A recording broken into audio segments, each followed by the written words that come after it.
உறவுகளுக்கு வணக்கம். நான் உங்கள் கடலோடி நீதன்.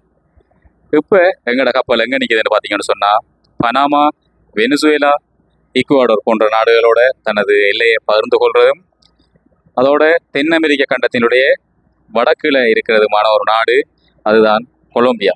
இப்போ எங்களோட கப்பல் கொலம்பியா நாட்டினுடைய ஒரு துறைமுகத்தில் நிற்கிது. இந்த துறைமுகத்தில் பேர் காட்டகேனான்னு சொல்கிறாங்க. இந்த துறைமுகத்தில் தான் எங்களோட கப்பல் இப்போ நிற்கிது. இந்த கொலம்பியா நாட்டினுடைய ஒஃபிஷியல் லாங்குவேஜாக ஸ்பானிஷ் இருக்குது. இந்த நாட்டினுடைய பணம் கொலம்பியன் பிசோஸ் என்று சொல்லப்படுகிறது. இந்த பணம் எந்த அளவில் அமெரிக்கன் டாலரோட ஈக்குவலாக இருக்குன்னு பார்த்தீங்கன்னு சொன்னால், ஒரு அமெரிக்கன் டாலர் 3650 ரூபாயை விட கூடுதலாக இருக்குது. யோசிச்சு பாருங்கள், இலங்கையில் ஒரு அமெரிக்கன் டாலர் 306 ரூபா போகிற, இப்போ இன்றைக்கு 306 ரூபா போகுது. அப்போ இதே நேரம் இந்த நாட்டில் 3650 ரூபா கூட போய் கொண்டு இருக்குது. அப்போ எக்கனாமிக்கல் ரீதியாக இந்த நாடு எங்கே இருக்குன்னு நீங்கள் யோசிச்சு கொள்ளுங்க. வார வழியில் அழகான ஒரு சின்ன ஒரு லேக்குக்குள்ளால் உள்ள வரணும், ஒரு சின்ன ரிவர் மாதிரி.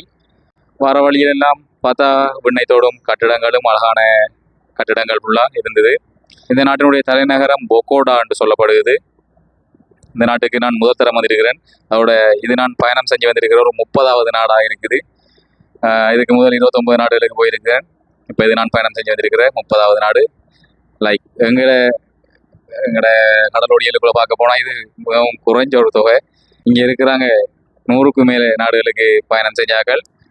இங்கேருந்து எங்களோட கப்பல் மீண்டும் பனாமாவுக்கு போய், பனாமாவிலிருந்து சென்ட்ரல் அமெரிக்கான்னு சொல்லப்படுகின்ற மத்திய அமெரிக்கா கண்டத்தில் இருக்கிற 2 நாடுகளுக்கு போயிருக்குது.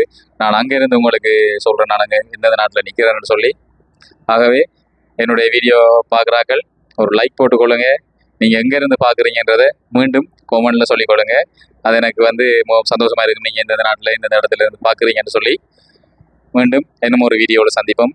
நன்றி.